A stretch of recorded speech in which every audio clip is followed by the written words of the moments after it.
نحمده ونصلي على رسوله الكريم اما بعد فاعوذ باللہ من الشیطان الرجیم بسم اللہ الرحمن الرحیم۔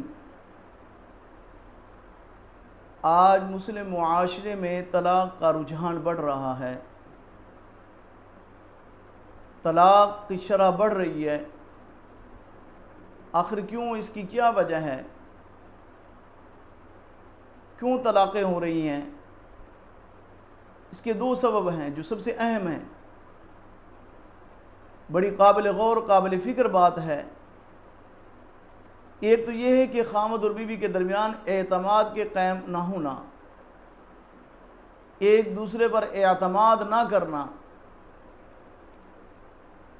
بیوی اپنے خامد کو شک و شبہ کی نگاہ سے دیکھتی ہے اور اسی طرح خامد اپنی بیوی کو شک و شبہ کی نگاہ سے دیکھتا ہے، اور ایک دوسرے پر شک و شبہ کرنا یہ طلاق کا سبب بن جاتا ہے۔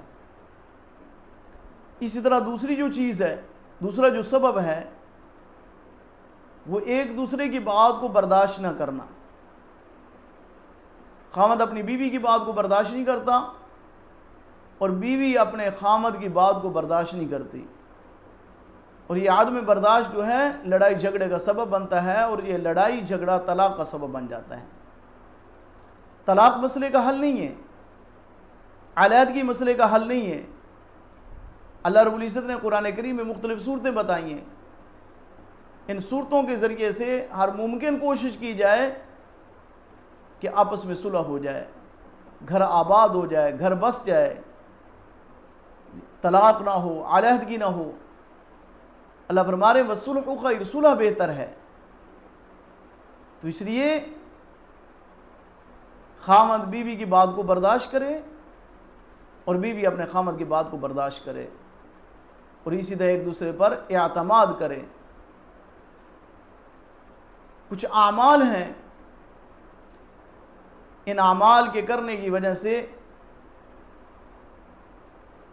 اللہ کے حکم سے نفرت محبت میں تبدیل ہو جائے گی، دشمنی دوستی میں تبدیل ہو جائے گی۔ ایک عمل تو سورۃ النصر کا ہے، اگر خامد کو بیوی کی طرف سے لڑائی جھگڑے کا سامنا ہے، نفرت کا سامنا ہے، تو یہ خامد عمل کرے۔ اگر بیوی کو خامد کی طرف سے نفرت اور لڑائی کا سامنا ہے تو یہ بیوی عمل کرے۔ ایک تو سورۃ النصر کا عمل ہے کہ فجر کی نماز کے بعد 21 مرتبہ سورۃ النصر کو پڑھا جائے بسم اللہ کے ساتھ۔ اسی طرح ظہر کی نماز کے بعد سورۃ النصر کو 22 مرتبہ پڑھا جائے، عصر کی نماز کے بعد 23 مرتبہ، مغرب کی نماز کے بعد 24 مرتبہ، اور عشاء کی نماز کے بعد 25 مرتبہ سورۃ النصر پڑھے۔ یہ ایک ایسا عمل ہے یہ صرف خامد اور بیوی کے لیے نہیں ہے، کسی سے اگر دشمنی کا خوف ہو تو اس کے لیے بھی پڑھی جا سکتی ہے۔ اگر کسی سے کوئی دشمنی کا خوف ہو تو اللہ رب العزت اس عداوت کو دوستی سے تبدیل فرما دیں گے۔ کسی قریبی سے کوئی نفرت کا خوف ہو تو اللہ اس نفرت کو محبت سے تبدیل فرما دیں گے اس عمل کی وجہ سے۔ دوسرا عمل ہے یا ودودو کا، کہ اس کو 1001 مرتبہ پڑھ کر، کسی میٹھی چیز پر پڑھ کر اس کو دم کر کے اور نفرت کرنے والے کو کھلائی جائے، لڑائی جھگڑا کرنے والے کو کھلائی جائے۔ اگر خامد لڑائی جھگڑا کرتا ہے تو خامد کو کھلائی جائے، اگر بیوی لڑائی جھگڑا کرتی ہے تو بیوی کو کھلائی جائے۔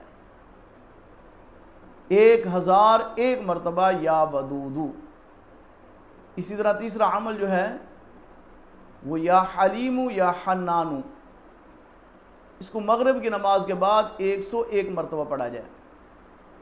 اس عمل کو 101 مرتبہ پڑھنا ہے، تصور کر کے پڑھا جائے تو انشاءاللہ نفرت محبت میں تبدیل ہو جائے گی، دشمنی دوستی میں تبدیل ہو جائے گی۔ ان اعمال کو پابندی سے کیا جائے جب تک مسئلہ حل نہ ہو جائے۔